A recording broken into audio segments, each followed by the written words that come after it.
So our next question is, and we get asked this all the time, is what should people do or what should they plan first when starting to plan a party?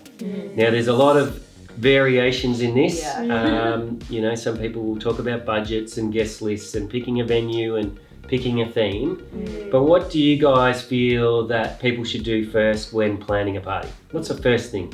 Definitely think about the guest list. Yeah. Because that in itself will then kind of help you make all of the other decisions in terms of how much do you need to spend on catering, or how much catering you need, like how big does the venue need to be, just the type of, like, I guess the demographic for the guest list as well will just depend. I think it goes hand in hand with the guest list and what kind of a party you want.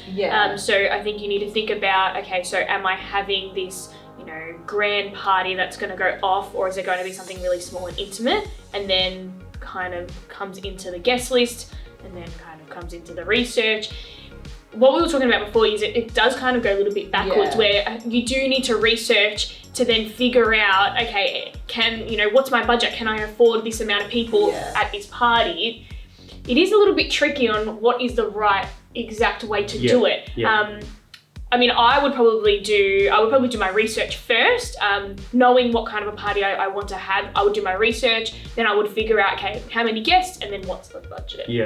But you're right in that having a guest, even if it's just a rough, I think I'm going to have 50 or 100 people, it makes it easier when you're doing your research. Because if you're getting catering quotes and the first thing they're going to ask you is how many people are we catering for? Exactly and if you go, I don't know, well, then they can just go, look, we think it's this much per head, but then there's a lot of variables in that as well. It's the same with picking your venue. If you go, well, I think I'm only going to have 50, but you end up having 100, you might then choose a venue that's either too big or too small. So having just I'm pretty sure I'm going to do 100 people. Will determine then a lot of other things, so it'll make it easier.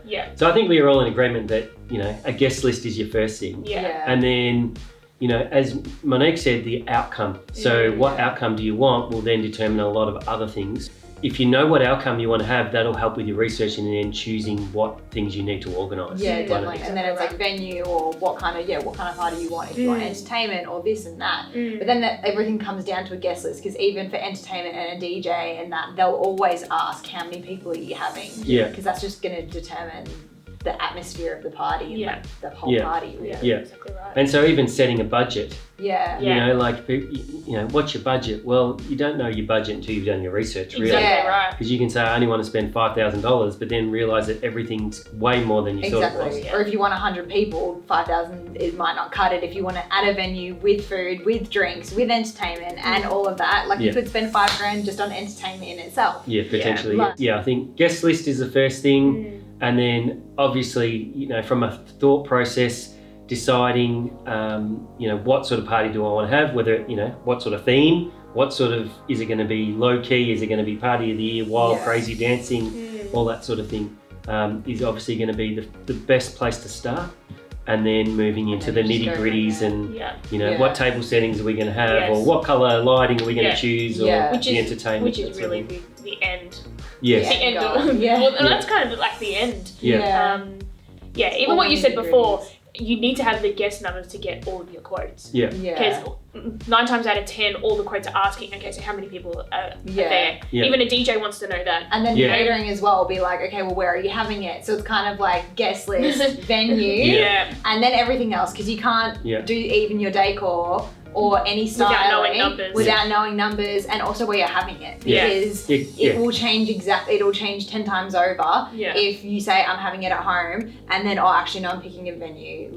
It's going to be completely different in terms of what you're going to get, and decor costs. and styling and costs, everything. Even something as a guest list will determine how much furniture you need. Exactly How many glasses you need to hire, all those things. How big the dance floor is going to be. So without that guest list or a good idea of it, it's really, guest list, key thing, and then work from there. Then I think venue and then you kind of go from there, and then get into the nitty gritties of decorating and entertainment and those sorts of things.